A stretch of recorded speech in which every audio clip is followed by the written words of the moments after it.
Bapa dalam surga, kami berterima kasih ya Tuhan atas setiap kebaikan Tuhan. Kalau kami bisa melanjutkan pembahasan kami, khususnya kami sudah belajar untuk memahami tentang doa di dalam satu pemahaman bagaimana Tuhan menyelidiki hati kami, Tuhan menyelidiki apa yang ada di balik doa-doa yang dipanjatkan, dan kami rindu Tuhan juga yang membongkar apa yang ada di dalam doa-doa kami, dan apa yang ada di balik doa-doa kami, karena kami percaya hanya di dalam Tuhan saja kami baru bisa dengan kesungguhan hati, dengan kemurnian, dan juga dengan kesetiaan berdoa.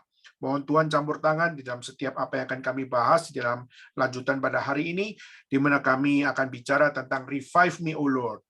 Dan biarlah Tuhan, Kau yang mengajarkan kami bagaimana kami dibangunkan di dalam kami berdoa, dibangunkan di dalam kami memanjatkan setiap apa yang menjadi permohonan kami. Dan kiranya Tuhan yang satukan kami di dalam kehendak-Mu ya Tuhan, supaya kami bukan hanya sekedar melewati begitu saja setiap apa yang kami dengar.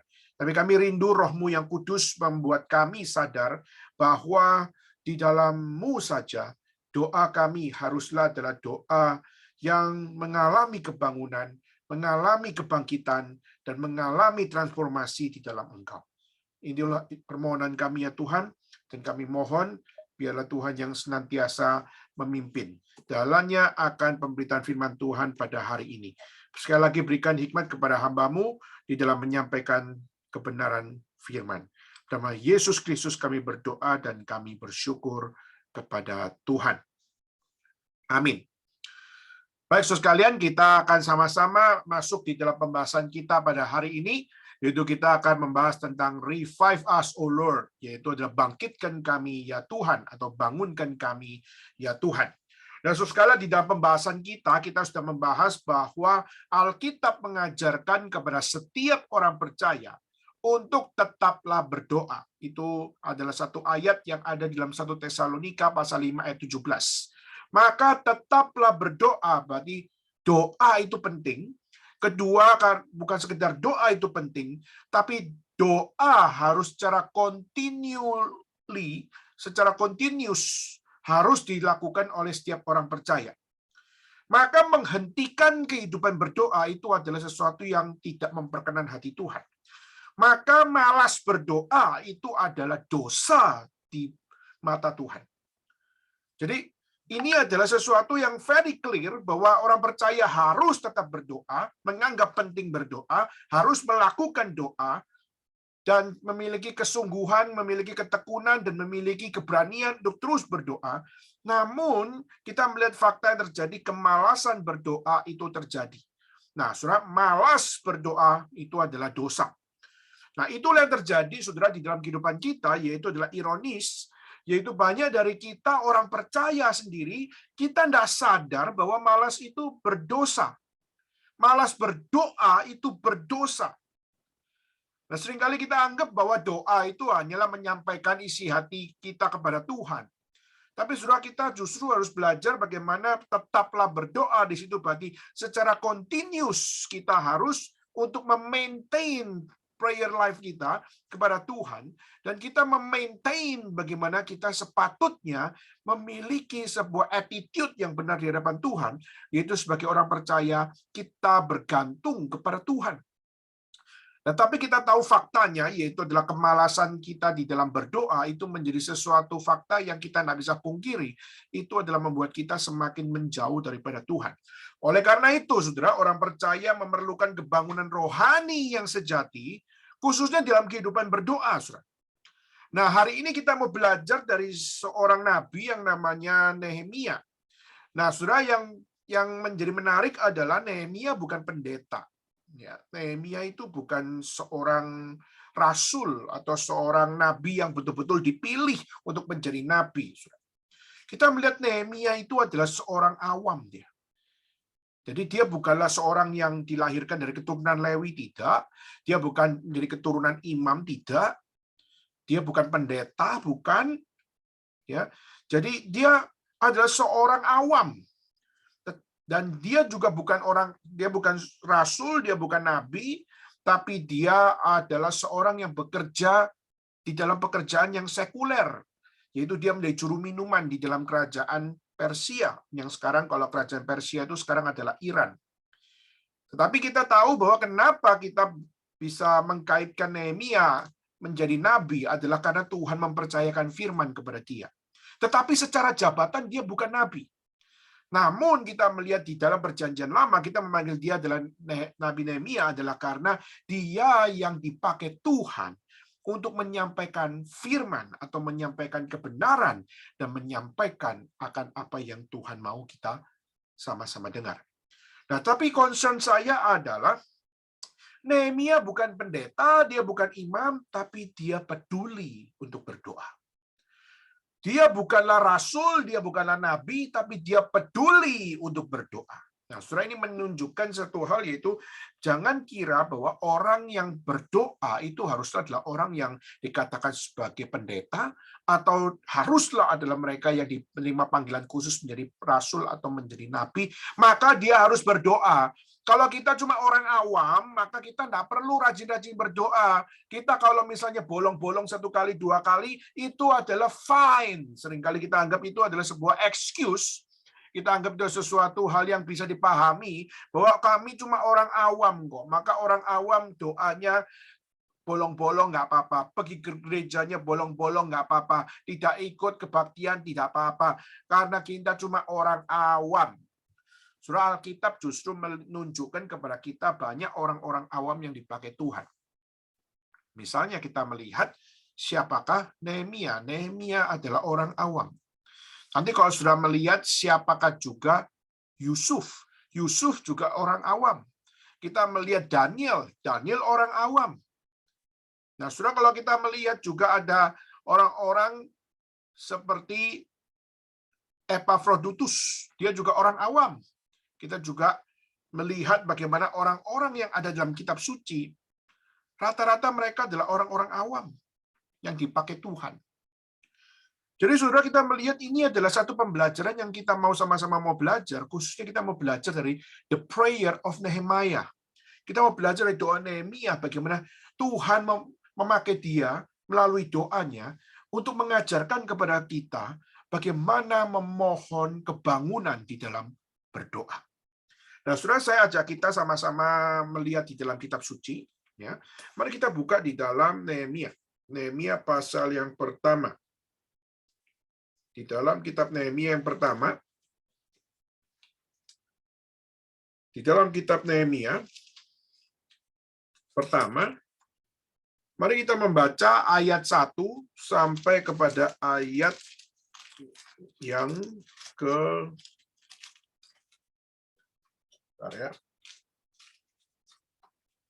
kepada ayat yang ke-11. Baik, sekarang kita sama-sama membaca Nehemia pasal 1 ayat 1 sampai ayat yang ke-11. Mari kita baca bersama-sama. 1, 2, 3. Riwayat Nehemia bin Halkalia. Pada bulan Kislu tahun ke-20, ketika aku ada di Puri Susan, datanglah Hanani, salah seorang dari saudara-saudaraku, dengan beberapa orang dari Yehuda. Aku menanyakan mereka tentang orang-orang Yahudi yang terluput, yang terhindar dari penawanan, dan tentang Yerusalem. Kata mereka kepadaku, orang yang masih tinggal di daerah sana yang terhindar dari penawanan ada dalam kesukaran besar dan dalam keadaan tercela. Tembok Yerusalem telah terbongkar dan pintu-pintu gerbangnya telah terbakar. Ketika aku dengar berita ini, duduklah aku menangis dan berkabung selama beberapa hari. Aku berpuasa dan berdoa di hadapan hadirat Allah semesta langit. Kataku, ya Tuhan Allah semesta langit, Allah yang maha besar dan Allah yang maha dahsyat, yang berpegang pada perjanjian dan kasih setianya terhadap orang yang kasih kepadanya dan tetap mengikuti perintah-perintahnya. Berilah telingamu dan bukalah matamu, dengarlah doa hambamu yang sekarang kupanjatkan ke hadiratmu siang dan malam bagi orang Israel. Hamba-hambamu itu dengan mengaku segala dosa yang kami orang Israel telah lakukan terhadapmu. Juga aku dan kaum keluargaku telah berbuat dosa. Kami telah sangat bersalah terhadapmu dan tidak mengikuti perintah-perintah, ketetapan-ketetapan dan peraturan-peraturan yang telah kau perintahkan kepada Musa hambamu itu. Ingatlah akan firman yang kau pesan kepada Musa hambamu itu, yakni jika kamu berubah setia, kamu akan kucerai-beraikan di antara bangsa-bangsa. Tapi jika kamu berbalik kepadaku dan tetap mengikuti perintah-perintahku, sedang melakukannya, maka sekalipun orang-orang buanganmu ada di ujung langit, akan kukumpulkan mereka kembali, dan kubawa ke tempat yang telah kupilih untuk membuat namaku diam di sana. Bukankah mereka ini hamba-hambamu dan umatmu yang telah kau bebaskan dengan kekuatanmu yang besar dan dengan tanganmu yang kuat? Ya Tuhan, berilah telinga kepada doa hambamu ini dan kepada doa hamba-hambamu yang rela takut akan namamu. Dan biarlah hambamu berhasil hari ini dan mendapat belas kasihan dari orang ini. Ketika itu aku ini juru minuman raja. Nah, saudara, di sini kita bisa melihat bagaimana Nehemia, secara konteks kita bisa belajar dari ayat 1 sampai 4. Saudara. Dari ayat 1 sampai 3, kita bisa melihat bagaimana Nehemia sangat concern dengan problem yang ada. Dia sangat peduli dengan problem yang ada. Waktu dia melihat bagaimana Yerusalem sudah hancur. Dia melihat bagaimana tembok Yerusalem sudah runtuh. Dia melihat bagaimana Yerusalem sudah tinggal keping-keping saja. Dan kita melihat Yerusalem yang seharusnya adalah tempat yang begitu megah, yang melambangkan Tuhan bersemayam di rumahnya, tetapi justru kita melihat Yerusalem hancur habis. Dan waktu kita melihat hal seperti itu adalah sebuah kesedihan bagi orang Yahudi. Kenapa, saudara? Karena bagi orang-orang Yahudi, bait suci itu adalah tempat Tuhan bersemayam.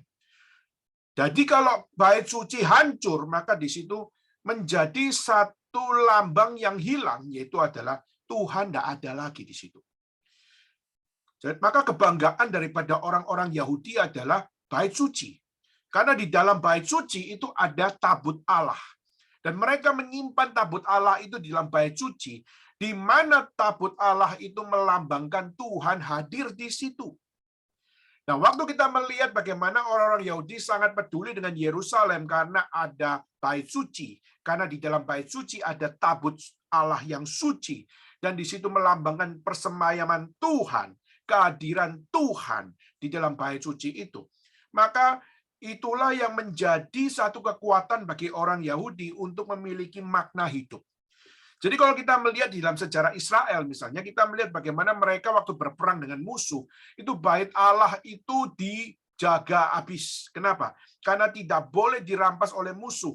Karena ini adalah satu perlambangan bahwa Tuhan ada di sini. Tuhan bersama-sama dengan kita. Kalau Tuhan sudah diambil oleh musuh, berarti bangsa ini sudah tidak punya pengharapan lagi. Maka ini penting luar biasa. Tetapi akhirnya kita melihat di dalam sejarah bangsa Israel, kita melihat Yerusalem dihancurkan oleh Persia. Kita melihat Yerusalem sudah tidak lagi berbentuk lagi menjadi keping-keping, dan akhirnya melihat bagaimana orang-orang Yahudi, khususnya orang-orang Yehuda, mereka menjadi orang-orang yang sangat sedih luar biasa. Mereka menganggap mereka adalah disgraced people. Mereka menganggap mereka adalah orang-orang yang nggak diberkati sama Tuhan. Kenapa? Karena rumah Tuhan sudah hancur. Tembok Yerusalem sudah hancur. Segala sesuatu yang great itu sudah hancur. Maka saudara, ini adalah satu kondisi yang sangat-sangat menyedihkan sebagai orang Yahudi. Nah, kita melihat posisi Nehemia bukan berada di Yerusalem, tapi posisi Nehemia itu ada di Puri Susan. Puri Susan itu ada di mana? Puri Susan itu ada di Iran, saudara. Saudara, di dalam sejarah Iran, kita melihat bagaimana orang Yahudi itu dihormati itu sangat-sangat langka. Di mana orang-orang Iran, orang-orang Persia, mereka punya kebanggaan terhadap diri mereka secara kebudayaan sebagai orang Persia. Maka mereka tidak akan anggap orang di luar Persia memiliki bagian di dalam sejarah Persia. Tetapi saudara, di dalam sejarah Persia kita melihat ada dua orang yang sampai hari ini kita melihat makamnya itu dihormati di Persia. Saudara bisa tebak siapa yang saya maksud?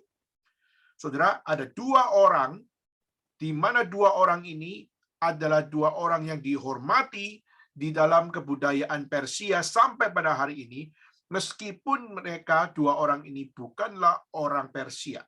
bukanlah orang Iran, tapi mereka berdua adalah orang Yahudi. Yang satu adalah bernama Mordekai, dan yang satu namanya Esther. Sudah dua orang ini, Esther dan Mordekai. Nah, dua orang ini sampai sekarang kita melihat dia didirikan akan mausoleum atau tempat peristirahatan atau tempat pemakaman daripada dua tokoh ini. Nah, dua tokoh ini dianggap penting. Kenapa? Karena justru di dua tokoh ini dalam kebudayaan Persia membawa pembaruan yang luar biasa. Oke, kita nggak ngomongin Esther, Saudara. Tapi kita tahu bahwa di Puri Susanlah Nehemia di situ berada. Nah, dan Nehemia di situ bukanlah orang Persia. Dia adalah orang Yahudi. Tapi karena dia adalah dijajah dan dia berada di dalam pembuangan, maka dia akhirnya harus bekerja untuk Persia. Maka dia bekerja sama orang kafir. Dia bekerja untuk bangsa kafir. Nah, Saudara, kita melihat pekerjaannya adalah seorang juru minuman. Saudara tahu menjadi seorang juru minuman itu satu sisi terhormat. Kenapa? Melayani raja. Tapi satu sisi yang lain, di situ ada satu hal yang sangat-sangat menegangkan, yaitu apa? Setiap kali raja makan atau setiap kali raja minum, itu harus dicicipi dulu oleh juru minuman. Nah, dalam hal ini adalah juru minuman, yaitu berarti si Nehemia harus mencoba atau mencicipi setiap minuman daripada raja. Kenapa? Karena sebelum misalnya kita melihat raja-raja tersebut meminum, itu semua harus dipastikan tidak ada racunnya. Nah, kita kalau melihat dalam kisah-kisah kerajaan, banyak sekali raja-raja yang mati adalah karena diracun oleh makanan, diracun oleh minuman. Karena tidak ada seorang pun yang tahu siapa yang memasukkan racun di situ. Nah, seringkali kita melihat inilah yang menjadi bahaya. Akhirnya itulah kenapa ditaruh satu orang untuk mencicipi makan atau minum sebelum raja makan atau raja minum. Itu adalah untuk keselamatan daripada sang raja. Jadi itu adalah satu sisi pekerjaan yang sangat terhormat, tapi satu sisi yang lain itulah pekerjaan yang sangat-sangat beresiko tinggi. Nah, Saudara, inilah yang dikerjakan oleh Nehemia. Nah, maka dia tidak ada di Yerusalem.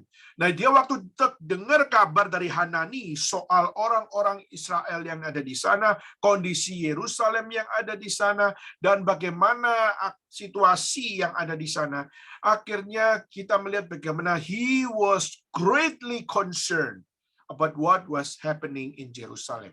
Dia sangat-sangat peduli dengan apa yang terjadi di Yerusalem, dengan kehancuran yang terjadi. Saudara, dan waktu dia melihat semuanya itu, ayat 1-3 menunjukkan bagaimana dirinya ada seorang Yahudi yang ada jauh daripada Yerusalem. Namun dari jauh dia peduli, dari jauh dia sangat concern, dari jauh dia sangat memiliki sebuah pergumulan. Saudara, ini tentu saja adalah sesuatu bagian di mana kita melihat seperti hari ini saudara ada misalnya saudara orang Indonesia, tapi saudara ada di China, saudara ada di Taiwan, saudara ada di Hong Kong, saudara tidak bersama-sama dengan keluarga yang ada di Indonesia. Dan pasti saudara waktu kita melihat apa yang terjadi di Indonesia, seringkali juga menjadi kekhawatiran kita, bukan? Waktu saya tahun 98, waktu terjadi kerusuhan di Jakarta, waktu itu kami juga sangat khawatir. Waktu itu saya ada di Taiwan, waktu itu saya sekolah di Taiwan.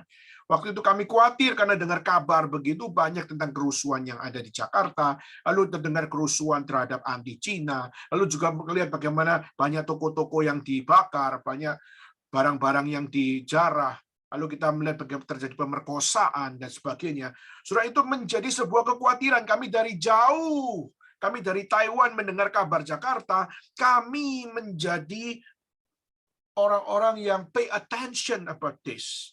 Akhirnya we concern about the problem. Akhirnya kami coba untuk peduli untuk bagaimana untuk bisa membawa diri di dalam kondisi seperti itu. Maka saudara, kadang-kadang orang yang punya hati nggak selalu yang berada di tempat. Kadang-kadang orang yang punya hati adalah orang yang jauh di sana. Dan kadang-kadang saudara kalau kita boleh tanya, Seringkali ada orang-orang yang sangat concern dengan kita, tapi justru yang di sekeliling kita tidak concern kepada apa yang terjadi pada kita. Itu banyak terjadi, saudara. Jadi siapa bilang bahwa orang yang terdekat adalah orang yang paling mengerti kita? Jangan-jangan orang yang paling jauh justru adalah orang yang paling mengerti kita. Kadang-kadang kepedulian kita tidak ditentukan daripada orang sekeliling kita yang peduli kepada kita. Jangan-jangan orang yang lebih peduli daripada kita adalah orang-orang yang jauh di sana, yang tidak pernah bersama-sama dengan kita sehari-hari. Tapi orang yang di sana pun adalah orang yang bisa menyatakan kepedulian. Nah, saudara, ini adalah konteks yang ada pada siapa yang namanya Nehemia. Nah, hal yang menarik yaitu apa? Di ayat 4, dikatakan dengan kepedulian tersebut, ayat 4 dikatakan, ketika aku dengar berita ini, duduklah aku menangis. Duduklah aku berkabung selama beberapa hari, duduklah aku berpuasa, dan duduklah aku berdoa kehadirat Allah semesta alam. Saudara, ini adalah sesuatu yang sangat menarik, yaitu apa? He pray, he cry, he fasted. Dia berdoa, dia menangis, dan dia berpuasa di dalam kondisi dia sebagai orang awam. Mungkin kalau kita mengatakan bahwa dia karena hamba Tuhan, karena dia menyerahkan hidupnya bagi Tuhan, dia berdoa, dia menangis, dia berpuasa, mencari kehendak Tuhan, itu adalah tugasnya. Saudara, justru tapi dia ini bukan hamba Tuhan yang secara panggilan dikatakan sebagai rasul, nabi, atau imam. Dia adalah orang awam, dia yang kerja sekuler, dia yang kerja di kerajaan kafir. But he pray, but he cry, but he fasted. Sudah mungkin kita mengatakan kerja di kerajaan itu adalah pekerjaan yang sangat-sangat penuh dengan aktivitas. Mungkin kita bisa katakan Nehemia itu was a busy man. Dia orang yang juga sangat sibuk ngurusin urusan kerajaan.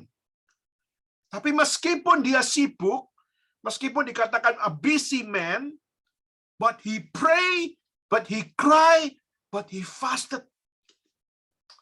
Saudara, maka hari ini kalau kita tanya dengan cerita semua, waktu gereja ada masalah, do you pray, do you cry, and do you fasted?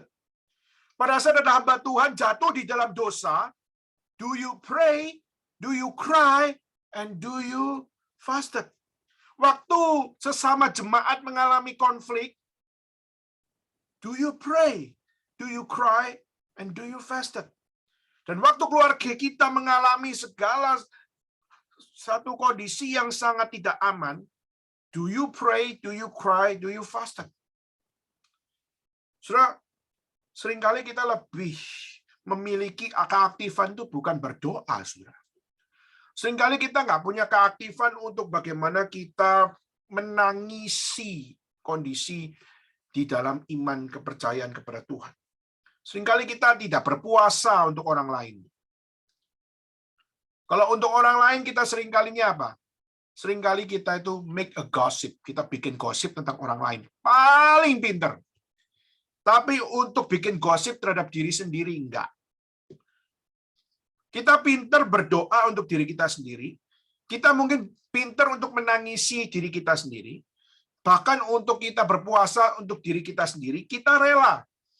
Tapi untuk orang lain kita seringkali nggak rela. Untuk pekerjaan Tuhan seringkali kita nggak rela. Apalagi untuk gereja seringkali kita nggak rela. Maka kalau mengutip dari seorang hamba Tuhan namanya Paul Washer, ada satu quote yang sangat baik, yaitu adalah, "Brother, your problem is not that you are too weak. Your problem is you don't know how weak you are." Nah, saudara, seringkali kita menganggap kita ini orang Kristen, ya kita anggap orang Kristen baik-baik saja kok. Lalu kekristenan itu adalah urusan personal issue. Jadi urusan saya dengan Tuhan. Maka kalau saya terhadap orang lain itu tidak perlu dibahas. Kenapa? Karena kekristenan itu is about me and God. Kita lupa, saudara, kita mengatakan kasihlah Tuhan Allahmu, tetapi juga mengatakan kasihlah sesama manusia. Seringkali kita hanya peduli kekristenan itu between God and me. Tapi kita lupa bahwa Alkitab mengatakan bahwa iya, God, me, and others. Orang lain. Nah, saudara, seringkali kita justru tidak kenal apa yang lemah daripada diri kita. Jadi, waktu Paul Washer mengatakan, your problem is not that you are too weak. Bukan masalah kamu itu adalah orang yang sangat lemah. Problem terbesarnya adalah kamu tidak ngerti kalau kamu itu lemah. Dan kamu tidak ngerti lemah kamu di mana. Dan kamu tidak ngerti bagaimana sepatutnya sebagai orang lemah menyadari diri kita adalah diri yang lemah. Maka itulah kenapa Alkitab mengajarkan kita untuk berdoa adalah untuk menemukan betapa lemahnya kita. Sehingga kita harus berdoa kepada Tuhan yang jauh memiliki otoritas, kedaulatan, dan kebenaran melampaui apa yang sudah cacat pada diri kita semua. Maka saudara, Nehemia seorang awam yang memiliki kepedulian berdoa. Dan dia bukan berdoa untuk dirinya sendiri, tapi dia berdoa untuk orang lain. Dia berdoa untuk bangsa Israel. Dia berdoa untuk Yerusalem. Dan dia menangisi orang-orang lain. Dia menangisi akan apa yang namanya Yerusalem. Dan dia berpuasa bagi orang lain. Dia berpuasa bagi Yerusalem. Saudara, kalau kita sampai lihat dia begitu ekstrimnya, kita melihat dia begitu pedulinya terhadap orang lain. Saudara, saya ingin tanya, kita seberapa banyak kita berdoa untuk orang lain? Seberapa banyak kita menangisi orang lain? Seberapa banyak kita berpuasa bagi orang lain? Saudara, hari ini kita bisa belajar bagaimana Nehemia waktu melihat kondisi seperti itu. Dia melihat bagaimana orang-orang Israel mengalami disgrace dan juga mengalami kesedihan yang luar biasa. Dan kita melihat kepedulian daripada Nehemia adalah he pray, he cry, and he fasted. Dan kita mau lihat bagaimana apa yang menjadi doa seorang yang peduli dengan bangsanya, yang peduli dengan orang lain, yang peduli dengan Yerusalem, yang peduli dengan apa yang menjadi masa depan daripada orang-orang Yahudi. Saudara, kalau kita melihat dari ayat 5 dan 6, kita melihat ada satu patron daripada doa yang diajarkan oleh Nehemia. Yang pertama, sudah lihat ayat 5 dan ayat 6. Dikatakan apa? Ya Tuhan, Allah semesta langit, Allah yang maha besar dan dahsyat, yang berpegang pada perjanjian dan kasih setianya terhadap orang yang kasih kepadanya dan tetap mengikuti perintah-perintahnya. Berilah telingamu, bukalah matamu, dengarkanlah doa hambamu yang sekarang kupanjatkan ke hadiratmu siang dan malam bagi Israel, hamba-hambamu, dengan mengaku segala dosa yang kami orang Israel telah lakukan terhadapmu, dan aku akan kaum keluargaku telah berbuat dosa. Nah, saudara, untuk ayat 5 dan 6 ini menunjukkan satu hal, yaitu apa? Yang pertama, he recognized the character of God. Dia memahami Tuhan itulah Tuhan yang bagaimana. Dia tahu Tuhan bukan Tuhan yang sembarangan. Dia tahu Tuhan adalah Tuhan yang tidak main-main. Dia tahu Tuhan tidak boleh tidak ada di dalam hidup manusia. Kenapa? Karena dikatakan di situ, Dia adalah Allah semesta langit. Dia adalah Allah yang maha besar dan dahsyat. Nah, saudara, menunjukkan adalah Tuhan Allah bukanlah Tuhan yang sembarangan. Dia adalah Tuhan yang memiliki kedaulatannya di dalam penciptaan. Dia yang memiliki kedaulatannya di dalam kebenaran. Dia memiliki kedaulatannya khususnya di dalam akan setiap karyanya yang mengagumkan. Karyanya dinyatakan di dalam karya penciptaan, karyanya juga dinyatakan dalam karya keselamatan.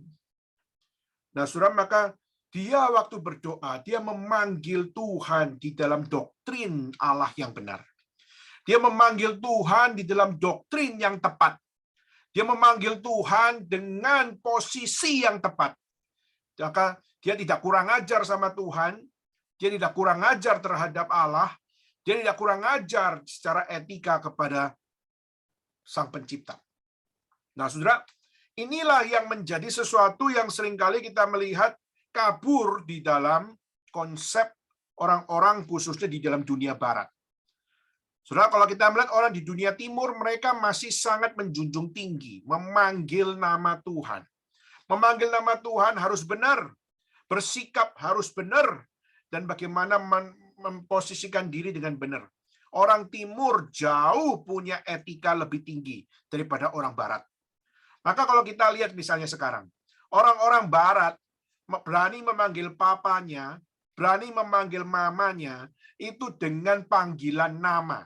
Jadi kalau papanya namanya Eric misalnya, lalu ibunya adalah Erika, maka dia langsung dengan menyatakan, "Hey Eric, hey Erika," padahal itulah papanya, itu adalah mamanya. Tapi kita melihat di dalam dunia barat itu adalah sesuatu yang legal. Kenapa? Karena itu adalah sesuatu yang menggambarkan bagaimana untuk memanggil nama. Nama itu tidak terlalu penting. Yang penting itu adalah bagaimana respon moral, bagaimana respon daripada cinta. Yang lebih penting itu adalah respon daripada apa yang namanya kelakuan dan sebagainya. Jadi nama it doesn't matter. Boleh diganti-ganti. Tapi saudara, kalau di dalam budaya timur, nama tidak boleh diganti-ganti. Kalau sudah ayah, sudah ibu, tidak boleh dipanggil dengan yang lain. Kenapa? Di situ ada kind of respect. Di situ ada kind of truth. Dan di situ ada kind of history. Yang tidak boleh sembarangan orang untuk mengotak-atik. Jadi nggak bisa nama daripada yang harus dipanggil itu adalah ayah atau adalah ibu digantikan dengan yang lain. Tidak. Kenapa? Karena ada kind of respect, yaitu adalah hormat kepada dia yang telah melahirkan kita dan yang menjadi orang tua kita. Ada kind, bukan sekedar kind of respect, tapi juga adalah satu kind of history. Karena ada kronologi yang terjadi, yaitu dia adalah ayahku dan kamu adalah anak daripada dia. Maka saudara, dia adalah ibuku dan kita lahir daripada dia punya rahim. Maka itu ada chronological history. Maka itulah kenapa secara history kita harus respect. Kenapa? Karena dia adalah ayah dan ibu kita. Nah, saudara, maka kalau kita melihat itu sangat dijaga di dalam budaya timur. Nah, maka yang menjadi pelajaran bagi kita yaitu apa? Yaitu adalah bagaimana kita harus tahu bahwa Alkitab konteksnya adalah Asia Timur Tengah. Timur Tengah itu bukan Barat, saudara. Kalau kita melihat Timur Tengah itu adalah bagian dari Asia. Maka waktu kita melihat Timur Tengah itu adalah bagian dari Asia, maka secara etika, setiap pengajaran yang diberikan, setiap attitude yang diajarkan, setiap legacy yang diturunkan, semua itu adalah sesuatu yang tidak mungkin dilepas daripada apa yang ada di dalam konteks yang ada. Jadi, kalau kita melihat kata hormatilah ayah dan ibumu, misalnya. Nah, dalam kitab suci, kata hormatilah ayah dan ibumu dalam konteks Asia Timur Tengah, itu harus memanggil dengan nama yang benar. Maka tidak layak memanggil dengan namanya Eric atau memanggil namanya Erika. Itu adalah sesuatu yang forbidden. Nah, kenapa forbidden? Karena ada yang tadi saya berikan kind of respect dan juga ada yang namanya history dan sebagainya. Nah, maka itulah kenapa waktu kita berdoa, kita juga nggak bisa asal panggil. Kita nggak bisa mengatakan bahwa misalnya Yesus kita panggil dengan hey Jess. Sudah seringkali kita mengganti-ganti nama dengan sembarangan. Dear God, kita manggil dear brother. Sudah itu sesuatu yang sangat tidak menghormati, sudah. Tapi kita melihat banyak orang-orang dalam dunia barat yang melakukan ini supaya apa? Kelihatan lebih punya akan satu connecting link yang dekat, memiliki connection yang dekat, memiliki akan satu relasi yang dekat, sehingga mengupgrade nama menjadi sesuatu. Tapi seringkali yang dilakukan bukan mengupgrade, saudara, tapi yang banyak mereka lakukan adalah mendowngrade nama. Ya dong, kalau kita mengatakan father atau daddy, tapi akhirnya kita ganti jadi Eric, itu adalah bukan upgrade itu adalah sesuatu yang justru downgrade. Dan itu yang seringkali dilakukan oleh orang-orang Barat. Nah, saudara, kalau kita melihat, justru kita bersyukur kepada Tuhan, kita dilahirkan di Asia, dan bukan sesuatu yang baru untuk kita menjadi orang-orang yang tidak kompromi di saat kita memanggil orang yang lebih tua, atau bahkan memanggil Tuhan. Nah, saudara, itulah kenapa kalau kita melihat orang-orang seperti orang Yahudi, waktu mereka bicara tentang Tuhan, mereka adalah orang yang sangat berhati-hati. Kita tahu bahwa nama Tuhan itu adalah Yahweh. Yahweh itu adalah the one and only God. The one and only Lord. Nah, orang-orang Yahudi kalau bertemu dengan kata Yahweh, mereka tidak berani tulis tulisan Yahweh itu. Dia akan selalu cuci tangan. Ketemu kata Yahweh, dia pasti akan cuci tangan. Kenapa? Karena dia merasa tidak layak untuk menuliskan. Mesti cuci dulu. Setelah cuci, lalu baru tulis. Waktu tulis pun tidak tulis Yahweh, tapi mereka tulis dengan kata Elohim atau kata Adonai. Saudara, yaitu adalah Tuhan. Nah, saudara, maka mereka di dalam doa daripada Nehemia, dia memanggil nama Tuhan adalah satu nama yang betul-betul menyatakan the sovereignty of God, menyatakan kedaulatannya, dan menyatakan kebesarannya, dan menyatakan kebenarannya, dan menyatakan apa yang dikerjakannya, itu bukan sekedar di dalam dunia ciptaan, tapi juga di dalam dunia keselamatan. Maka itulah kenapa waktu si Nehemia berdoa, dia bukan berdoa kepada Allah yang sekedar secara fisikal, tapi dia juga berdoa kepada Allah yang adalah Allah yang spiritual. Jadi di dalam doa yang kita panjatkan, nah sepatutnya waktu kita berdoa minta Tuhan mendengar doa kita, kita hanya meminta kepada Tuhan sesuatu yang bersifat fisikal saja.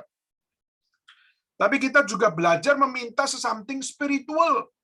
Nah, saudara, hari ini kita lihat orang Kristen banyak yang tidak peduli dengan permohonan spiritual. Mereka cuma minta Tuhan berkati saya, cuma minta Tuhan kasih saya kesehatan, Tuhan kasih saya kelancaran. Itu cuma sekedar secara fisikal. Mereka punya konsep Tuhan cuma hanya Tuhan yang bisa memenuhi secara fisikal. Tapi mereka lupa bahwa seharusnya mereka juga harus punya doa yang memohon Tuhan secara spiritual. Maka sudah ayat 5 dan 6 kita melihat doa dimulai dengan memanggil nama Tuhan dengan benar. Itulah kenapa Yesus waktu mengajarkan doa Bapa kami, dia mengajarkan kita untuk apa? Bapa kami yang berada di dalam surga. Our Father in heaven. Bapa kami yang ada di surga. Saudara, kalau kita mengatakan Bapa kami, sebenarnya kita pun tidak layak untuk memanggil nama Bapa. Kenapa? Karena kita adalah orang-orang berdosa, kita tidak layak untuk memanggil dia Bapa. Tapi minggu lalu kita sudah bahas panjang lebar, kenapa kita diizinkan oleh Tuhan untuk memanggil Tuhan sebagai Bapa. Adalah karena kita yang tidak layak ini telah dijamin di dalam Kristus. Karena Kristus adalah Allah yang mengasihi kita dan Allah yang tahu di dalam keadilannya bahwa manusia secara adil tidak mungkin dapat memanggil Bapa. Tapi karena Kristus datang menebus, mengampuni, dan memberikan akan spiritual renewal kepada diri seorang manusia yang berdosa, tetapi dia adalah kaum pilihan Tuhan. Maka dia diberikan satu privilege, yaitu memanggil Tuhannya Aba ya Bapa. Maka saudara, ayat 5 dan 6 kita melihat doa daripada Nehemia mengajarkan kepada kita bagaimana memanggil Tuhan dengan benar. Memanggil Tuhan di dalam kedaulatannya. Memanggil Tuhan di dalam karya penciptaan dan karya keselamatannya. Memanggil Tuhan di dalam kebenaran kebesarannya. Jadi jangan kita memanggil nama Tuhan dengan sembarangan. Saudara jangan memperlakukan Tuhan dengan sembarangan. Saudara jangan mendowngrade apa yang sepatutnya menjadi sebuah attitude yang benar kita lakukan terhadap diri kita sendiri. Tidak. Kita harus minta kepada Tuhan. Untuk apa? Untuk kita bisa memanggil nama Tuhan di dalam kebenaran. Maka kalau kita bisa memanggil Tuhan di dalam kebenaran, kita memposisikan diri dengan benar di hadapan Tuhan, maka kita tidak akan mungkin mengalami apa yang namanya sebuah dispositioning atau posisi yang salah. Kenapa? Karena waktu kita tahu posisi kita salah dan kita berhadapan dengan siapa, maka saudara akan tahu bahwa apa? Saudara telah melakukan hal yang tidak berkenan. Nah, saudara, kita coba lihat di ayat 6 dan 7. Berilah telingamu dan bukalah matamu, dengarkanlah doa Bapa-Ku, doa hambamu, yang sekarang kupanjatkan siang dan malam bagi Israel hambamu itu, mengaku segala dosa yang kami orang Israel lakukan, dan aku dan keluarga telah berbuat dosa. Nah, saudara, dari ayat 6 dan ayat 7, kita bisa juga melihat bagaimana Nehemia bukan sekedar berdoa dengan memanggil Tuhan dengan benar. Tapi dia memohon kepada Tuhan. Supaya apa? Memohon kepada Tuhan, supaya Tuhan dengarlah doa saya. Saudara, mungkin kita mengatakan, loh, Tuhan itu Tuhan, loh. Mau dengar atau enggak mau dengar, itu urusan Tuhan. Ngapain kita minta kepada Tuhan, Tuhan, dengarlah doaku. Bapa di dalam surga, dengarlah doaku. Saudara, seringkali kita menganggap, loh, doa itu adalah urusannya Tuhan. Maka kalau kamu berdoa, kamu jangan paksa Tuhan. Jangan goyang-goyang tangan Tuhan. Kamu jangan menganggap diri lebih penting daripada orang lain.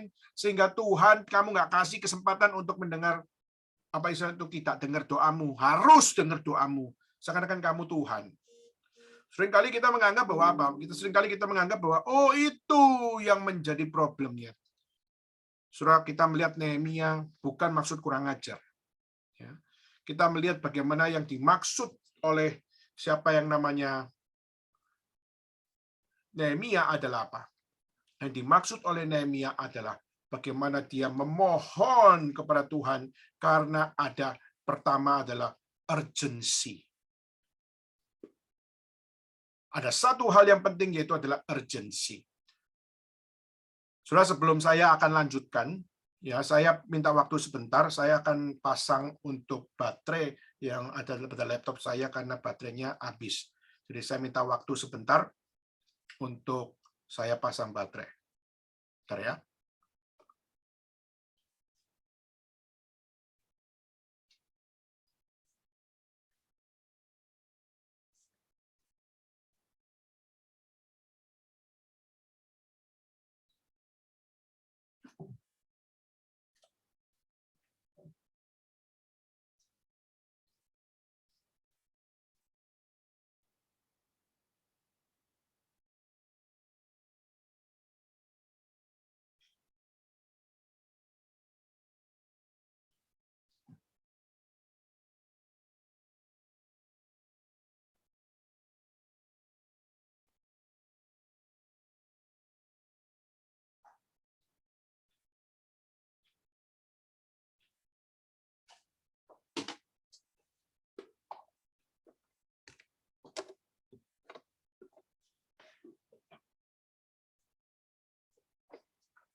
Oke, maafkan.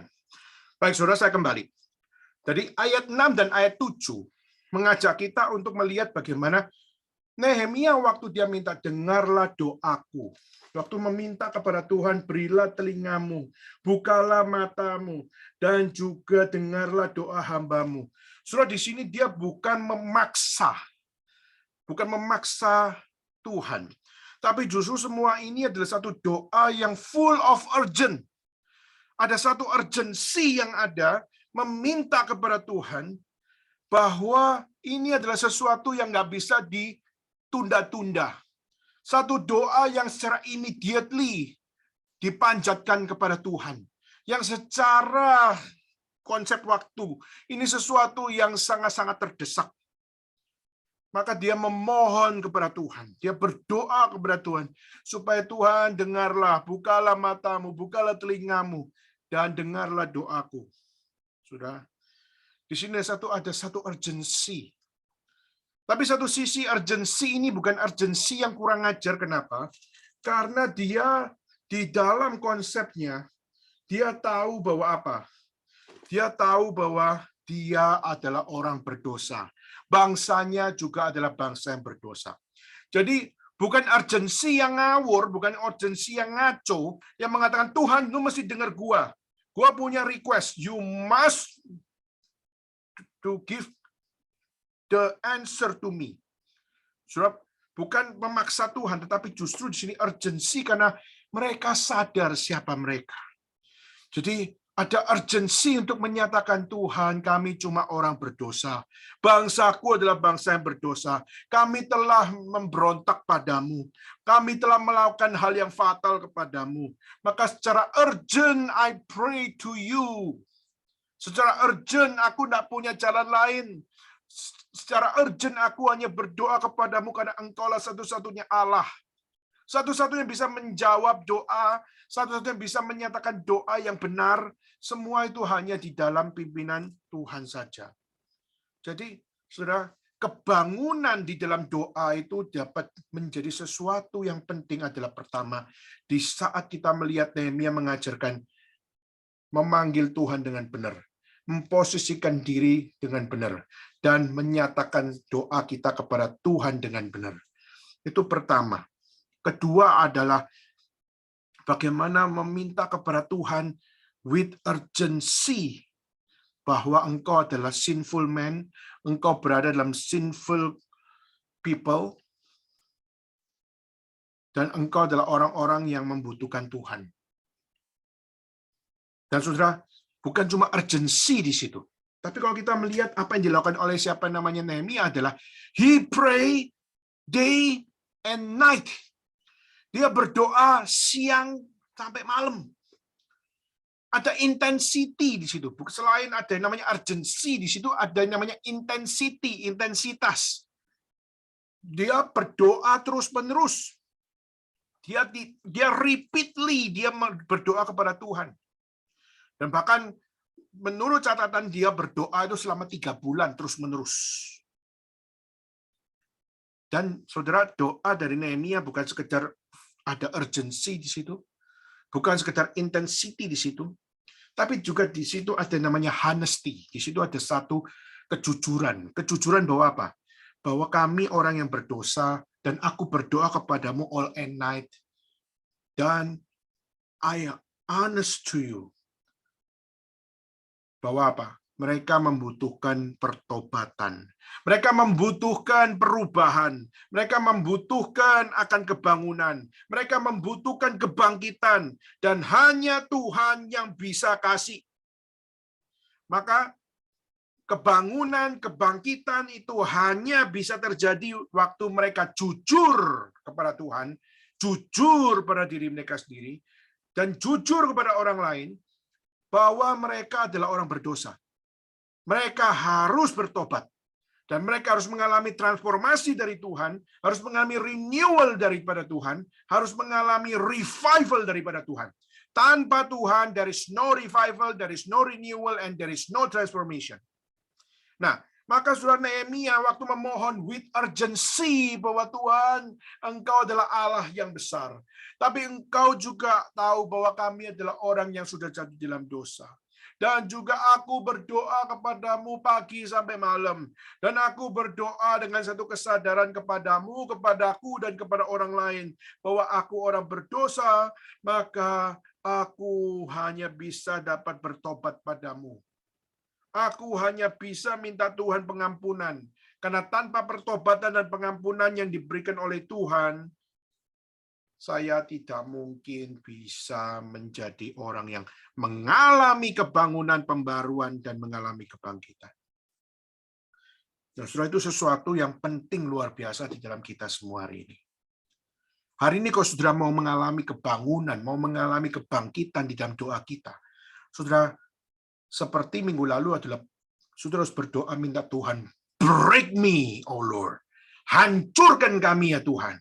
Hancurkan egoisme, hancurkan apa yang menjadi pekerjaan setan atau pekerjaan iblis di dalam diri kita, apa yang menjadi arogansi dan apa yang menjadi pemikiran-pemikiran liar dalam diri kita. Minta Tuhan, break me, oh Lord. Break me, hancurkan berkeping-keping. Dan tunjukkan mana yang salah, mana yang benar. Dan jangan lakukan yang salah, dan lakukan apa yang benar. Nah, saudara, maka hanya dengan meminta Tuhan, seek me, dan meminta Tuhan untuk break me, saudara baru bisa mengalami revival, bisa mengalami kebangunan, kebangkitan, pembaruan. Di saat saudara menyadari bahwa apa? Bahwa dari seluruh apa yang ada, with urgency, with intensity, and with honesty, Nehemia mengajarkan kepada kita how to pray boldly. Bagaimana dengan berdoa dengan sungguh-sungguh. Berdoa dengan benar-benar. Berdoa dengan tidak main-main. Berdoa dengan setia. Nah, saudara, orang yang punya akan konsep seperti ini, maka kita akan melihat dari Nehemia, yaitu apa? Ayat 8 sampai ayat 10. Dikatakan, ingatlah akan firman yang kau pesankan kepada Musa. Dan kita melihat yang dipesankan, bila kamu berubah setia, kamu akan kucerai-beraikan. Tapi jika kamu berbalik kepadaku, tetap mengikuti perintahku dan melakukannya, maka sekalipun orang pembuanganmu ada di ujung langit, akan kukumpulkan mereka dan kupilih. Dan namaku diam di sana. Saudara, di sini kita melihat Nehemia juga berpegang kepada janji Tuhan. Jadi dia bukan sekedar berdoa saja, tapi dia juga berpegang janji Tuhan. Tuhan sudah berjanji kepada Musa bahwa kalau kamu adalah bangsa yang telah meninggalkan Tuhan, kamu akan kubuang. Dan itu terjadi pada bangsa Yehuda pada saat itu. Yehuda berada di pembuangan, bukan? Di bawah Persia. Padahal Persia itu kafir. Tapi akhirnya orang Yahudi dihancurkan. Akhirnya orang Yehuda dihancurkan. Bait suci dihancurkan. Dan kita melihat accomplish apa yang Tuhan katakan. Yaitu apa? Kamu akan kubuang. Di saat apa? Kamu tidak mengikuti apa yang diperintahkan Tuhan. Tapi kalau kamu mau berbalik, Tuhan katakan apa kepada Musa? Jangan kamu kira tidak ada masa depan. Kenapa? Orang-orang yang tersebar di seluruh ujung bumi pun bisa kukumpulkan jadi satu dan namaku ada di situ. Itulah janji Tuhan. Nah, saudara coba lihat. Nehemia ayat 8 sampai 10 di situ.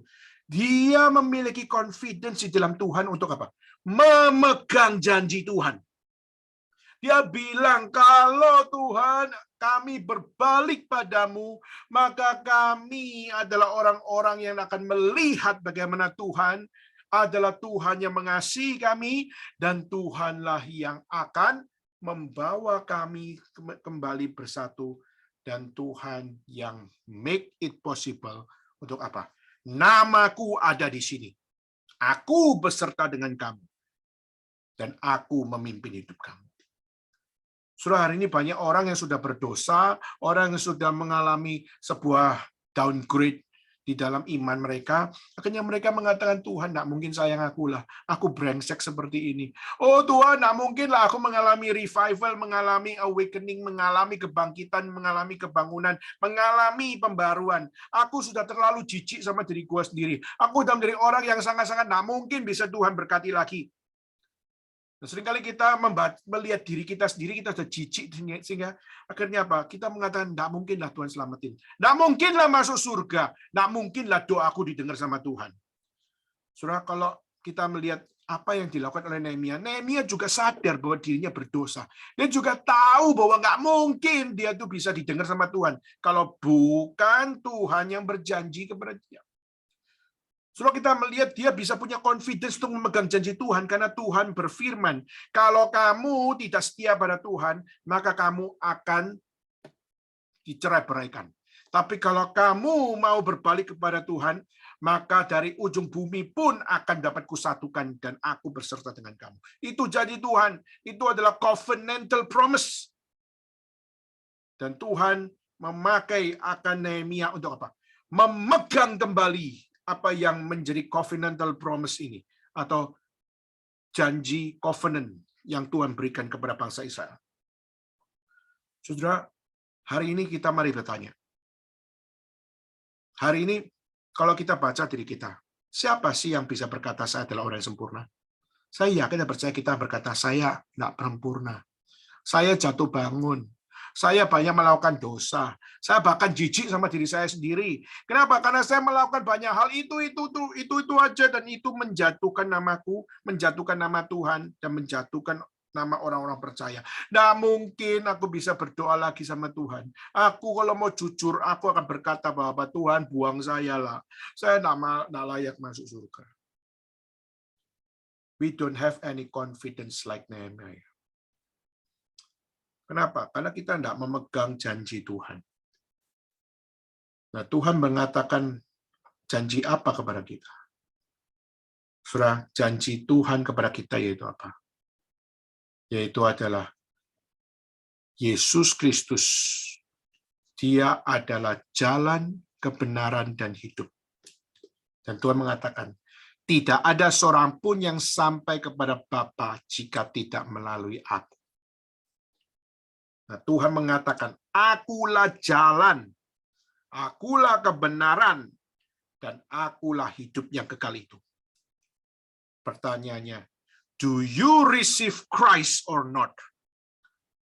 Do you accept Christ or not? Do you believe Christ or not? Do you obey the Christ and His word or not? Nah, saudara, kita seringkali mengexcuse diri dan mengatakan, no, we cannot. Tapi Alkitab mengatakan bahwa di dalam Kristus, yes, saudara, we cannot. Tapi Kristus sudah menjamin kita. Sehingga dia adalah korban hidup yang sempurna, yang menjamin kita. Sehingga apa? His glorious promise untuk bagaimana memberikan awakening kepada kita. Memberikan transformation kepada kita. Itu sungguh-sungguh ada. Dan kalau kita memegang itu dengan sungguh-sungguh, meskipun dalam hidup kita dalam dunia ini up and down, tetapi kita secara specifically, kita belajar untuk membangun komitmen di hadapan Tuhan. Membangun sebuah janji kepada Tuhan. Istilahnya itu seperti laki-laki dan perempuan membangun janji pernikahan.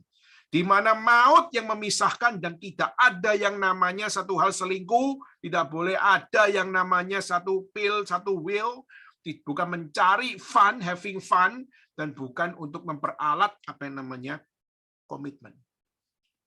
So, komitmen harus dibangun sampai mati.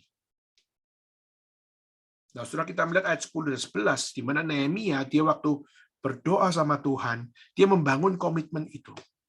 Tapi dia tahu, Tuhan, aku membangun komitmen. Aku minta kepada Tuhan, care about me. Care about my people. Dan waktu dia minta kepada Tuhan, dia tahu, saya nggak bisa cuma berdoa. Saya harus do something. Dan saudara tahu, hal spesifik yang dilakukan oleh siapa? Nehemia. He prayed to God and he asked the king.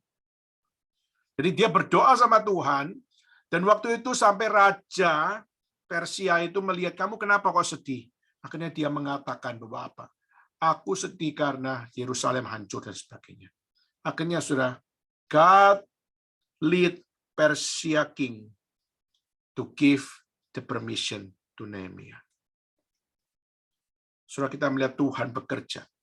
Kalau kita lihat Nehemia kah yang bisa membuat raja untuk memberikan permission untuk dia pulang ke Yerusalem? Tidak. Menjadi karyawannya raja berarti dia milik raja. Tetapi justru Tuhan memakai raja untuk memberikan permission kepada Nehemia untuk pergi ke Yerusalem. menunjukkan bukan karena Nehemia, tapi justru karena Tuhan yang memakai raja tersebut. Kadang-kadang cara kerja Tuhan itu adalah bagaimana Tuhan bisa memakai siapa saja. Tuhan tidak selalu pakai orang yang adalah kaum pilihan Tuhan. Tuhan bisa pakai orang yang tidak dipilihnya untuk mengerjakan pekerjaan Tuhan. Jadi surah ini adalah sesuatu yang kita harus tahu. Bahwa Tuhan bukan Tuhan yang bisa diprediksi oleh engkau. Karena Tuhan bisa memakai siapa yang kau tidak pernah duga untuk dapat menjadi pekerjaan Tuhan. Saya pernah dengar satu kesaksian, di mana ada satu sekolah teologi yang ada di Jakarta. Nah, waktu itu dia adalah sekolah teologi yang memiliki murid ribuan orang. Dan murid-muridnya ini adalah murid-murid yang sangat-sangat miskin. Banyak dari murid-muridnya calon hamba Tuhan tapi nggak punya sepatu. Calon hamba Tuhan tapi nggak punya akan pakaian yang layak.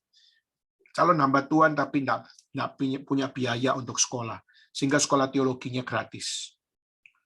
Dan satu kali rektornya berkata, saya hari ini adalah hari terakhir untuk bisa beli makanan untuk mahasiswa. Tapi besok kami nggak tahu dari mana bisa memberikan makanan. Karena uang sudah habis. Surah akhirnya besok hari tiba. Dan mereka berdoa sama Tuhan. Mereka doa sama Tuhan, minta apa? Tuhan, cukupkanlah kami pada hari ini. Makanan yang secukupnya.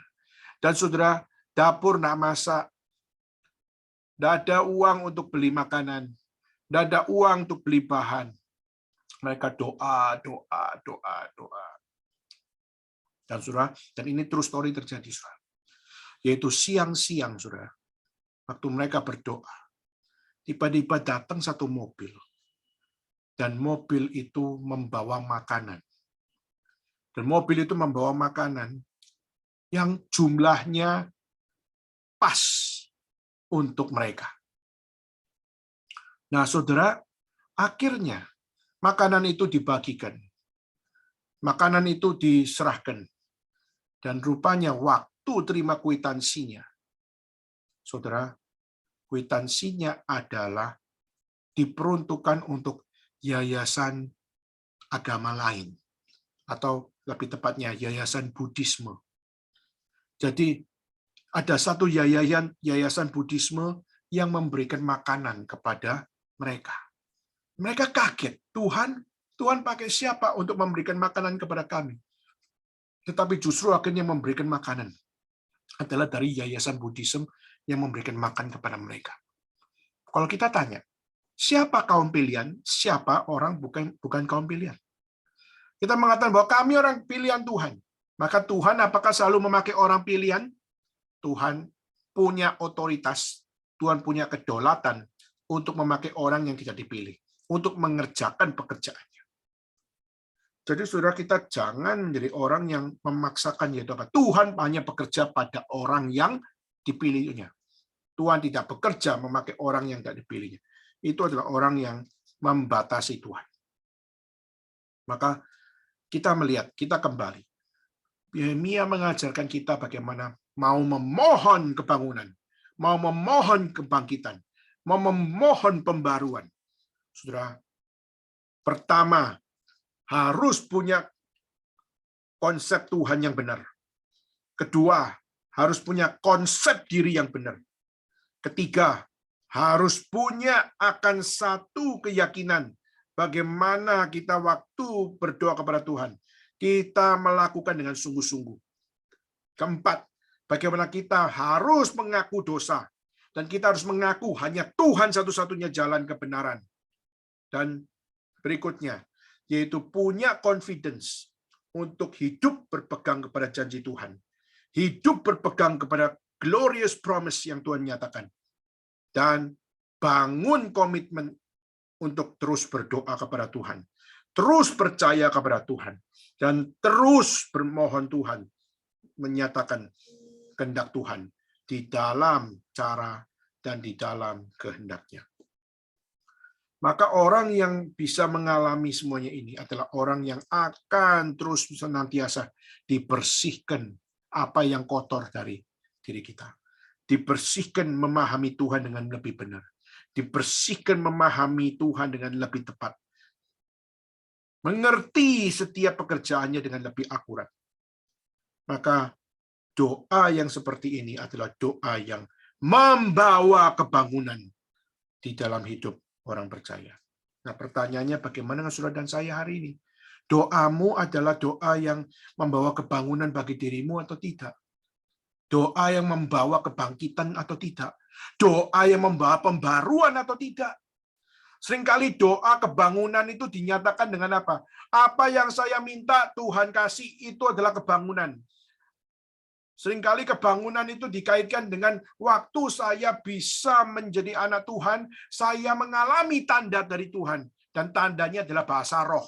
Maka dengan saya bisa berbahasa roh, saya adalah orang anak Tuhan. Saya dengan arogan akan berkata, aku anak Tuhan, aku adalah milik Tuhan, maka apa? Maka orang lain adalah orang yang mungkin dipakai Tuhan. Saya orang yang dipakai Tuhan, orang lain yang dipakai Tuhan. Saudara, maka kita melihat Alkitab justru mengajarkan tiga. Orang yang berdoa memohon kebangunan dalam hidupnya yang jatuh bangun di dalam hidupnya. Tapi Tuhan senantiasa memberikan transformasi, memberikan reformasi, memberikan akan awakening untuk kita bisa terus berkomitmen di hadapan Tuhan. Seringkali kita menjadi orang-orang yang tidak bisa berdoa seperti ini. Kenapa? Sekali lagi, karena kita malas berdoa. Maka saudara, saya mengutip dari Calvin di dalam bukunya Institutes of Christian Religion. Dia mengatakan bahwa prayer cannot be accomplished without discipline. Jadi doa itu harus dibangun dengan disiplin. Jadi kita bukan jadi orang Kristen yang pokoknya percaya Tuhan, berdoa, selesai. Tapi kita harus ada spiritual disiplin. Kita harus ada disiplin rohani. Kalau kita nggak membangun disiplin rohani, maka prayer itu adalah sesuatu yang tidak akan berguna bagi kita. Maka Calvin mengatakan prayer cannot be accomplished without discipline. Maka disiplin rohani itu penting. Apa yang harus didisiplinkan kalau gitu? Oke, saya kutip dari Calvin ada 4 poin. Dan ini adalah bagian terakhir sebelum kita akan berpisah. Sudah pertama yaitu apa? Yaitu prayer must have a heartfelt sense of reverence. Yaitu doa itu harus memiliki disiplin di dalam kita menghormati Allah. Ya, ini connecting dengan apa yang diajarkan oleh Nehemia, Saudara. Ya, jadi harus ada heartfelt sense of reverence, yaitu ada satu perasaan hati yang sungguh-sungguh untuk menghormati Allah. Nah, bagi Calvin itu harus ada discipline mind and discipline heart. Pikiran dan hati ini harus didisiplinkan. Seperti tadi saya ngomong, orang Barat tidak disiplin memanggil orang tuanya sebagai ayah dan ibu. Sedangkan kalau di dalam Asia, itu memanggil ayah dan ibu adalah sebuah keharusan mutlak. Nah, saudara, yang mungkin kita bisa katakan adalah disiplin untuk memanggil, disiplin untuk menghargai, disiplin untuk menghormati, disiplin mind and heart. Nah, saudara, di sini adalah sesuatu yang harus ada di dalam kehidupan doa kita. Jadi, saudara, Calvin mengatakan, prayer harus memiliki first rule-nya adalah a heartfelt sense of reverence, yaitu perasaan hati yang menghormati Allah. Nah, saya kutip dari seorang apologet namanya Ravi Zacharias. Nah, dia mengatakan bahwa apa? Orang baru bisa menghormati kalau dia punya sense of wonder. Dia punya kekaguman. Jadi orang bisa hormat kalau kamu kagum sama orang itu. Jadi misalnya Pendeta Stephen Tong. Pendeta Stephen Tong kalau secara tampang tuh kayak orang tua. Tetapi sudah kita melihat kenapa banyak orang bisa hormat sama dia. Respect sama dia. Karena dia mengundang sense of wonder. Sense of wonder yaitu apa? Ini satu orang tapi kenapa dia bisa melakukan banyak hal? Kenapa dia satu orang tapi bisa melakukan dengan banyak sekali tenaga energi yang terkuras? Dia satu orang tapi kenapa bisa menghandle begitu banyak urusan? Urusan 7 orang bisa dilakukan oleh satu orang. Nah, itu sense of wonder. Nah, Saudara, tapi kita bukan berarti menjadikan Pendeta Stephen sebagai Tuhan, bukan. Tapi memiliki respon, memiliki respect, memiliki hormat, memiliki reverence. Itu adalah sesuatu yang harus didisiplinkan. Kenapa? Kalau Pendeta Stephen Tong dia cuma manusia biasa. Tapi God is God. Tuhan adalah Tuhan. Dia layak terima hormat, dia layak terima pujian, dia layak terima segala penyembahan. Dan kita sebagai orang yang sudah jatuh dalam dosa, sudah ciptaan jatuh dalam dosa lagi, tapi Tuhan masih memberikan anugerah, kita harus disiplinkan mind and heart kita untuk apa? Untuk berpegang kepada penghormatan yang sejati kepada Tuhan. Karena dia adalah Allah yang mengundang sense of wonder. Karena dia adalah Allah yang mengagumkan. Allah yang seharusnya tidak layak terima kita, tapi dia mau terima kita melalui Kristus satu-satunya jalan. What a great sense of wonder. Itu pertama, Calvin mengatakan, the first rule is a heartfelt sense of reverence. Kedua, Calvin mengatakan, prayer cannot be accomplished without discipline. Dan the second rules-nya adalah a heartfelt sense of need and repentance. Yaitu adalah satu perasaan hati yang membutuhkan Tuhan dan membutuhkan pengampunannya. Lebih tepatnya membutuhkan akan pertobatan.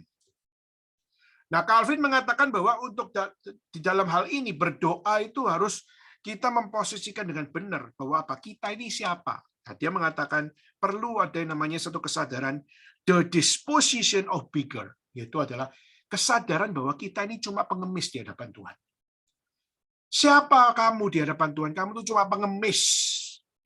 Pengemis yang nggak punya apa-apa, maka kamu minta-minta sama Tuhan. Itulah kamu, itulah saya. Kita di hadapan Tuhan cuma pengemis yang nggak punya apa-apa, yang nggak layak punya apa-apa. Dan berdoa dengan kesungguhan, minta kehendak Tuhan, minta Tuhan kasih menurut kehendaknya, dan merindukan setiap apa yang diberikannya, itu menyatakan kemuliaan Tuhan. Itulah yang harus ada dalam kita. Kenapa? Karena kita bukan siapa-siapa. We are just speaker. Maka, saudara, yang kita pedulikan adalah kehendak Tuhan, kemuliaan Tuhan, dan fokus untuk bagaimana memberikan yang terbaik pada Tuhan. Itu doang yang menjadi hal yang penting yang harus ada dan harus menjadi bagian di dalam pertobatan kita. Nah, saudara, maka kalau saudara meminta macam-macam, Tuhan tidak kasih, saudara marah, saudara harus introspeksi diri. Saudara siapa? Misalnya, saya minta handphone, lalu saya doa sama Tuhan, Tuhan saya minta handphone ya. Akhirnya Tuhan tidak kasih handphone. Akhirnya kita marah, Tuhan kenapa Tuhan tidak kasih handphone? Jahat. Siapa yang jahat? Kedua adalah, lu siapa? Tuhan adalah Tuhan yang punya kehendak dan kehendaknya tidak pernah salah. Tuhan punya akan satu ketetapan dan ketetapan tidak pernah dapat diganggu-gugat. Dan apa yang dilakukannya pasti lebih baik daripada apa yang kita anggap baik. Maka who are we? Siapa kita? We are just a beggar. Maka poin kita adalah, karena lu beggar, jangan minta macam-macam. Minta kehendak Tuhan jadi. Minta kemuliaannya hadir. Minta setiap apa yang dinyatakannya membuat kita memberi yang terbaik. That's it. Itu namanya kedewasaan iman. Itu kedua. Ketiga, the third rule daripada konsep prayer adalah harus punya disiplin di dalam a heartfelt sense of humility and trust in God. Memiliki akan disiplin rendah hati dan memiliki disiplin tetap percaya kepada Tuhan. Saudara, seringkali kita doa itu karena salah, sehingga akhirnya kita doa itu bukan dengan kerendahan hati, tapi kita justru menganggap Tuhan itu jongos kita, menganggap Tuhan itu tukang kita, sehingga akhirnya kita meminta dengan tuntutan, sehingga kita seharusnya minta pengampunan kepada Tuhan karena arogan, kita sebenarnya minta pengampunan kepada Tuhan karena kita kurang rendah hati, kita harusnya minta belas kasihan Tuhan karena seringkali kita ini orang yang kurang berbelas kasihan. Dan kadang-kadang kita perlu belajar bukan sekedar minta kerendahan hati, tapi kita minta kepercayaan, kita minta faith, kita minta trust daripada Tuhan. Nah, seringkali kita menjadi orang yang sangat-sangat lemah dengan iman, sehingga kita anggap bahwa, aduh, lemah iman itu adalah sesuatu yang totally damage. Saudara, lemah iman memang membawa damage, saudara. Tapi saudara mesti ingat, ada satu istilah yang saya suka, saudara. Saya bacakan ya. Ini kalimat daripada Calvin. The smallest drop of faith is more powerful than unbelief. Any other approach to God will only promote pride. If we claim our pride, we will be in grave danger of destroying ourselves in God's presence. Kalau diterjemahkan adalah iman yang paling kecil sekalipun itu lebih berkuasa daripada ketidakpercayaan.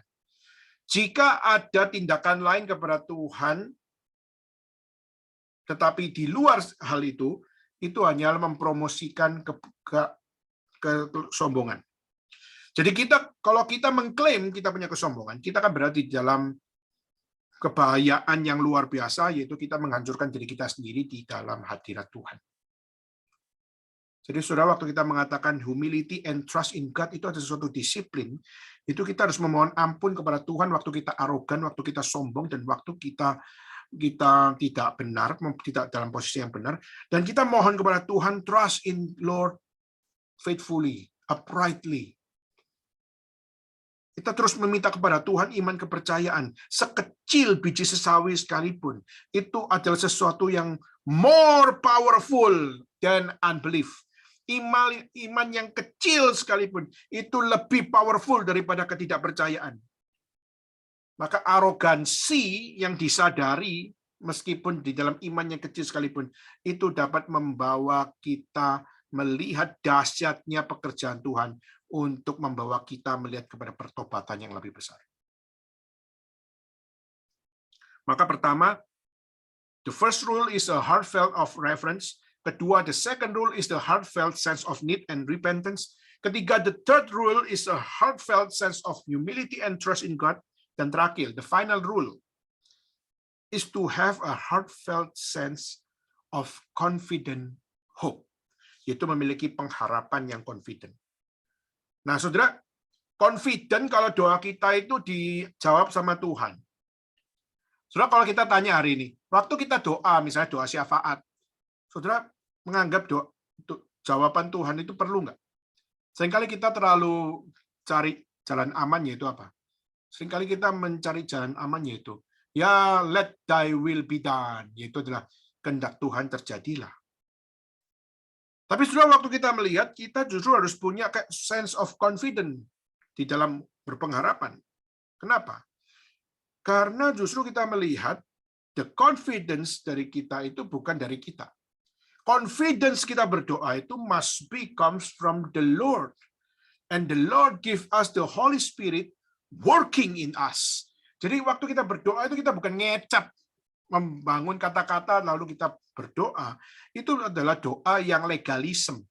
Itu doa Farisi, itu doa para rohaniawan. Ya. Sudah, kalau kita melihat itu adalah sesuatu yang tidak boleh seperti itu. Justru kita harus pada saat berdoa, kita harus punya a heartfelt sense of confident hope. Kita punya akan confident di dalam berpengharapan, di mana Tuhan memakai doa adalah untuk menyatakan Tuhan berdoa bersama-sama dengan kita, dan true prayer is confident of success. Berdoa yang benar itu adalah confident terhadap sebuah kesuksesan. Tapi kesuksesannya itu bukan kesuksesannya kita. Kesuksesannya itu bukan apa yang kita harapin. Tapi kesuksesannya itu adalah apa yang Kristus nyatakan dan apa yang Kristus janjikan. Jadi bukan doa yang memaksa Tuhan, ayo Tuhan kasih saya kesembuhan, kasih saya kekayaan, ayo kasih saya pacar, ayo kasih saya istri, suami, anak, dan sebagainya. Saudara, bukan itu. Confident of success according to the God's will. Dan itu yang harus diminta kepada Tuhan. Tetapi saudara, ya sebagai penutup, saudara, doa kita seringkali adalah doa yang nggak seperti itu. Doa kita adalah doa yang nggak sempurna, dan doa kita doa yang sangat-sangat, ya mungkin di hadapan Tuhan itu doa yang munafik gitu ya, doa yang menjijikkan, doa rohaniawan, doa ahli Farisi, ahli Taurat, doa yang sangat tidak memuliakan Tuhan. Namun bukan berarti Tuhan berhenti, saudara. Doa kita pasti nggak ada yang sempurna, but God tolerates. Tapi Tuhan menoleransi. Maka hari ini kalau kita jatuh bangun di dalam kehidupan berdoa kita, saudara, don't stop. Don't stop praying, but do continue. And He will continually drive us to Christ. And learn how to pray faithfully, how to pray uprightly, how to pray accurately, according to the God's will. Saudara, maka kita waktu jatuh bangun, tidak apa-apa, do continue. Percaya bahwa Tuhan akan secara continually akan menuntun kita kepada Kristus dan belajar daripada Kristus, dan bagaimana kita melihat bagaimana Kristus adalah the only God, the only way, the only access yang akan membawa kita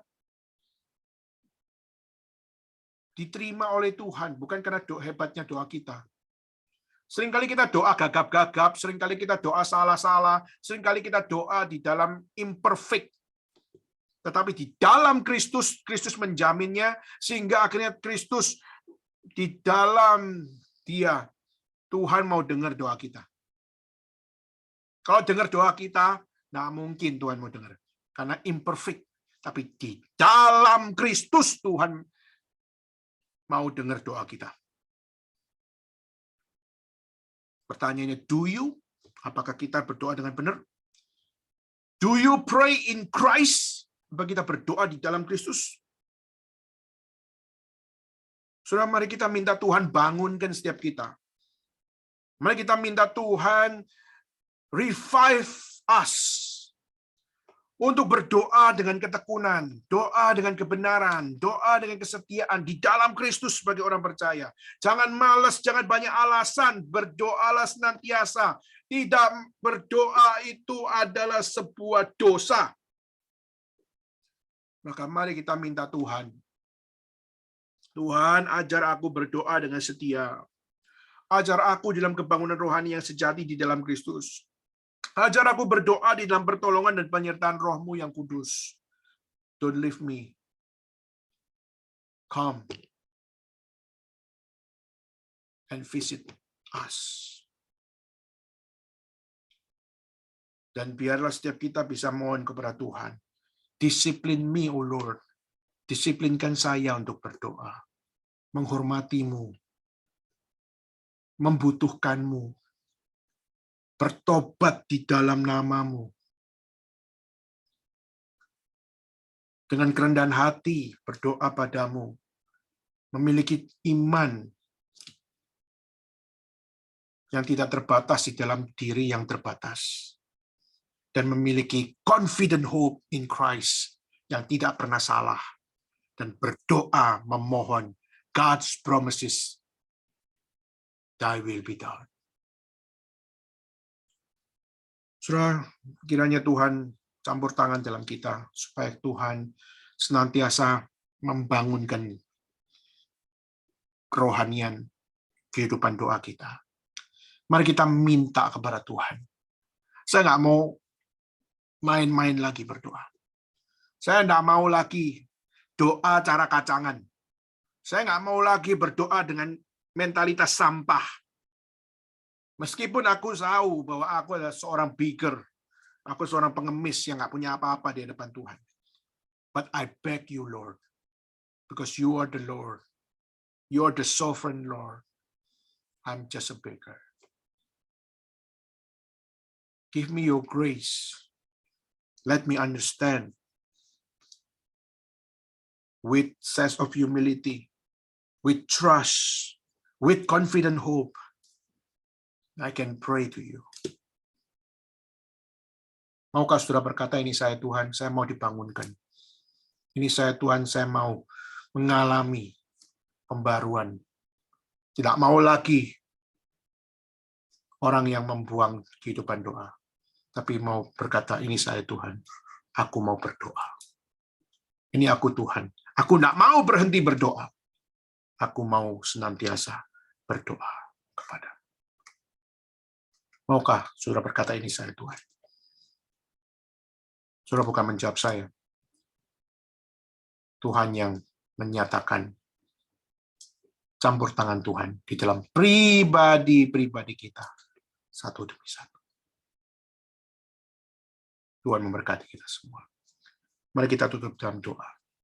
Saya minta dua rekan kita berdoa. Pertama, saya minta Gracelyn berdoa. Kedua, saya apakah memungkinkan untuk Ocha dari alumni Guangzhou untuk berdoa. Pertama, saya minta Gracelyn dan minta untuk Ocha untuk bisa memimpin di dalam doa. Saya persilakan dua rekan kita berdoa. Gracelyn, setelah itu Ocha.